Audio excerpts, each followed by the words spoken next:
A helicopter collided with a small plane. Small plane and a police helicopter collided, killing the pilot of the plane, but the troopers in the police helicopter somehow survived.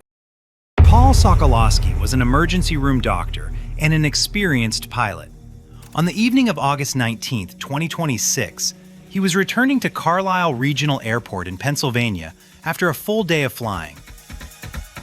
The weather was clear, he was minutes from home. However, he never made it. For reasons that investigators are still working to understand, his Cessna 150 veered off the runway on approach and flew directly into a Pennsylvania State Police helicopter that was hovering a few feet off the grass on the right side of the runway. The Cessna was destroyed. The helicopter rolled onto its side. The NTSB described the Cessna's flight path in the seconds before the collision as unusual. Security camera footage captured the aircraft in a steep nose-up attitude, right wing low, wings rocking back and forth. This is not what a normal landing approach looks like.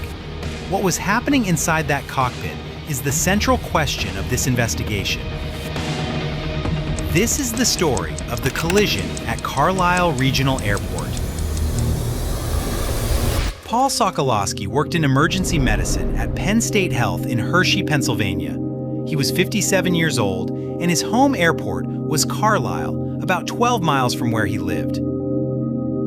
Emergency medicine draws a particular kind of person: fast decisions under pressure, a calm response to unpredictable situations, the ability to manage multiple problems at once without losing track of what matters most.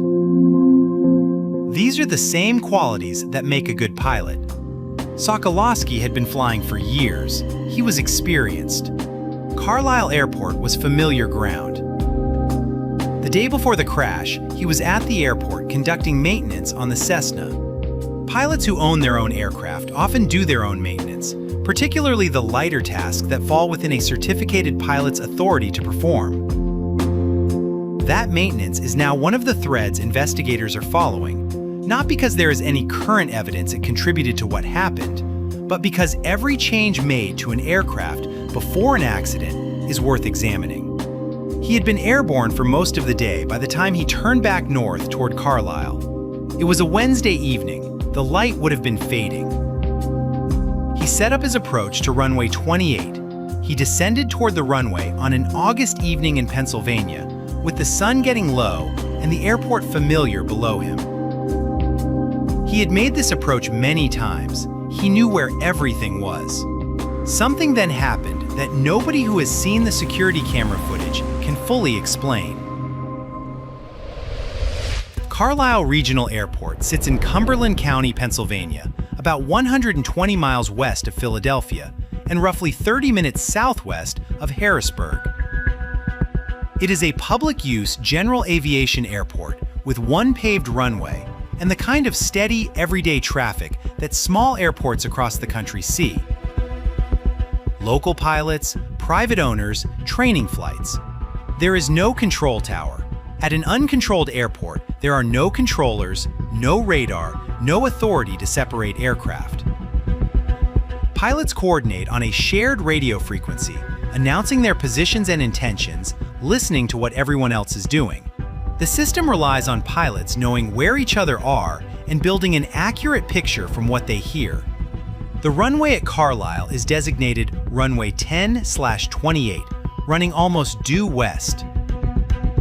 When aircraft land on runway 28, they approach from the east over the surrounding Pennsylvania farmland, lining up on the runway's center line, managing airspeed and descent rate, and flaring just above the threshold.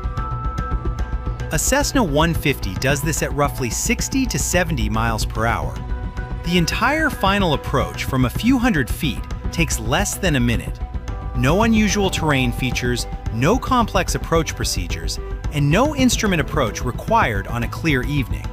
Just a straightforward visual approach to a runway an experienced local pilot would know, as well as the drive home from work. The Pennsylvania State Police Aviation Unit operates out of Harrisburg and conducts aerial operations across the state. Its pilots are trained to a professional standard, well beyond what a private pilot certificate requires. They do complex work in demanding conditions, and regular training is how that proficiency is maintained. On the evening of August 19th, Corporal Bryce Corman and Trooper Jason Mills were at Carlisle Airport in their Bell 407 helicopter, working through a training exercise. The specific maneuver they were performing is called a hover taxi. The helicopter hovers a few feet above the ground and moves laterally, simulating the kind of low-level controlled movement that real-world police operations sometimes require. It is a routine training item. They had positioned the Bell 407 just off the right side of runway 28, on the grass, a few feet above the ground. A helicopter hovering that close to the ground does something specific to the air around it. The rotor pushes air downward, it hits the grass and spreads outward horizontally in all directions. For a large aircraft, this is barely noticeable. For a light aircraft flying slowly on approach at low altitude, that horizontal rotor wash can act like a sudden crosswind, pushing the aircraft sideways and disturbing its attitude. Whether this played a role that evening is not a trivial concern. The Cessna 150 is one of the lightest aircraft in regular use, weighing roughly 1,000 pounds, with wings that respond to small aerodynamic forces. In crosswind conditions, an inexperienced or momentarily distracted pilot can lose the center line quickly. Rotor wash, acting as an unexpected horizontal force on a light aircraft at low altitude on approach, is not an implausible scenario. It has been documented in other incidents. It has not been confirmed as a factor here. Neither Corman nor Mills had any indication the aircraft approaching the runway above them was flying an abnormal pattern. Their attention was on the helicopter, on the hover, on the lateral movement, on the instruments in front of them. A police aviation crew doing a hover taxi a few feet above the grass is not routinely monitoring the approach of an aircraft above them. They trusted that the Cessna pilot had what he needed to land safely on the runway. Then, the Cessna came off the right side of the runway and into them. Before Sokoloski began his approach, he was on the shared frequency with the helicopter crew. The two pilots talked. Each knew the other was there. What was said, in what level of detail, and whether it gave Sokoloski an accurate understanding of exactly where the Bell 407 was sitting on the ground is something investigators can only reconstruct now from the surviving troopers' recollections. There is no recording. At an uncontrolled airport, there is no one monitoring the shared frequency and no system preserving what is said. The shared frequency system at an uncontrolled airport depends entirely on the quality of that information exchange. When a helicopter says it is hovering beside the runway, and the pilot in the approaching Cessna acknowledges that, both parties are operating on a mental picture of the situation. If that picture is accurate, the system works. If the pilot's picture of where the helicopter is, or what his aircraft is doing relative to it, is wrong at any point during the approach, the system's protection disappears. Sokoloski flew for years. He knew his home airport. He had the communication. And then something happened that none of that preparation prevented. Before we get to the approach, if this kind of detailed breakdown is what you come here for, the join button is right below the video. Channel members get early access to videos and behind-the-scenes research on every case we cover. Hit join if you want to be part of it. Now here is what the security camera captured. Sokolowski's approach to runway 28 was not normal. There was a period in the early part of the approach that appeared unremarkable. Then something changed. Security camera footage captured the transition. The nose pitched steeply upward, the right wing dropped low, and the wings began rocking back and forth. Nothing like the stable, wings level, nose slightly down attitude of a normal landing approach. Then the aircraft temporarily leveled off, and then it flew off the right side of the runway directly into the tail and rotor system of the Bell 407. Nothing in the available information explains that transition. This is not a sequence that happens during a normal, controlled approach. It is the sequence of an aircraft that is either being flown into an unusual attitude by a pilot making extreme inputs, or of an aircraft responding to something outside the pilot's control. The answer matters enormously because it points to entirely different causes. A pilot who deliberately maneuvered toward the helicopter represents one set of explanations. An aircraft responding to an unexpected aerodynamic force, a mechanical failure, or a pilot who could no longer control what his hands were doing represents another set entirely. The camera shows what the aircraft did. It does not show why.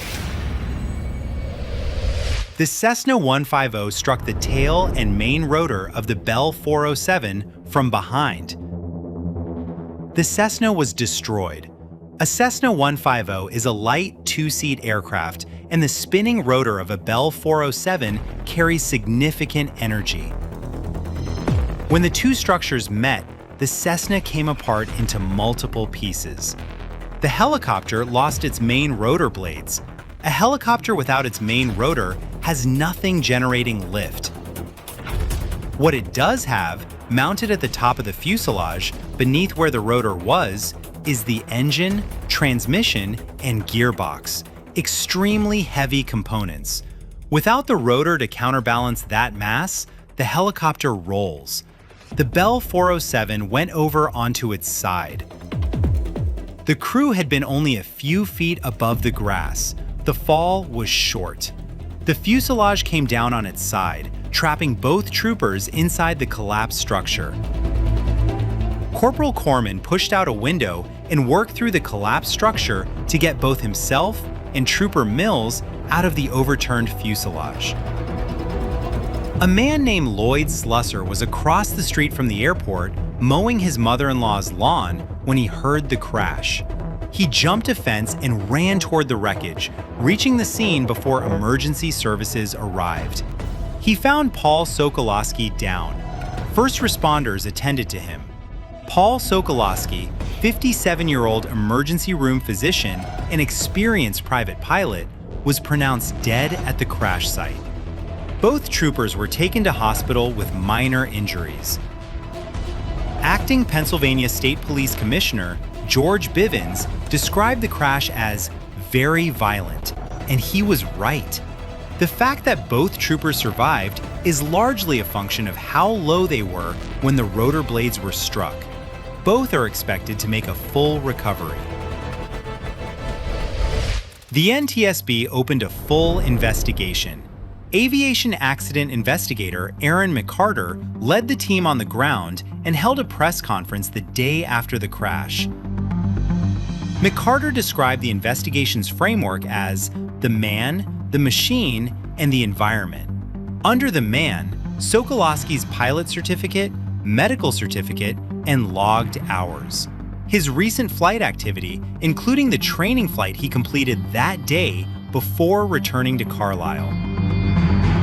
The toxicology results from his autopsy, scheduled for August 25th, and the fact that he had been flying for most of the day before the accident, which makes fatigue a factor to be assessed. There are also potential medical questions the autopsy will address, whether he experienced a cardiac event, a loss of consciousness, or any other acute medical situation in the cockpit.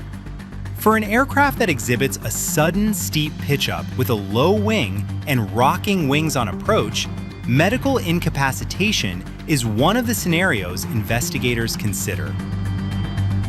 Under the machine, the maintenance work performed on the Cessna the day before the crash, exactly what was done, and whether anything in that maintenance connects to the behavior captured on camera. Investigators also recovered memory cards from the electronics on both aircraft. The cards were intact. Whether they contained useful flight data depends on what instruments were installed and what those instruments logged. Under the environment, the position of the Bell 407 relative to the approach corridor for runway 28, the rotor wash generated by a helicopter hovering a few feet above the grass, and whether that was sufficient to disturb a light aircraft on approach. The wind conditions that evening, and the adequacy of the communication between the two pilots. Specifically, what each understood about the other's exact position when the Cessna began its final approach. On this last point, the investigation faces a specific limitation. Since radio communication at an uncontrolled airport is not recorded, the only account of what was said will come from Corporal Corman and Trooper Mills, both of whom were inside the helicopter at the time. McCarter addressed the flight path directly, confirming the unusual attitude captured on camera and stating that investigators did not yet know why the pilot was flying in that pattern or at that altitude.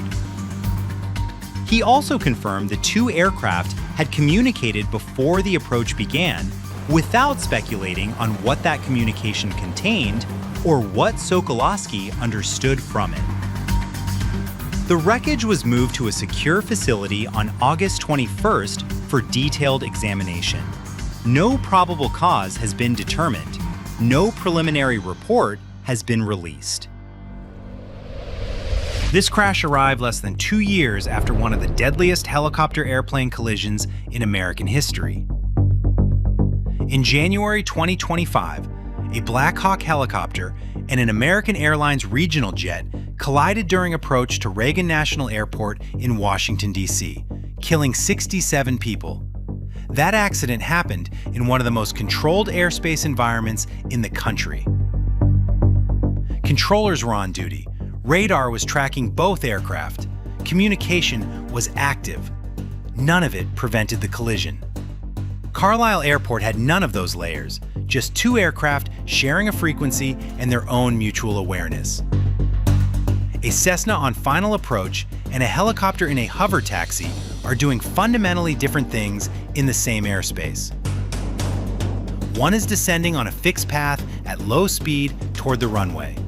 The other is moving laterally at very low altitude beside the runway, generating rotor wash that extends horizontally in all directions.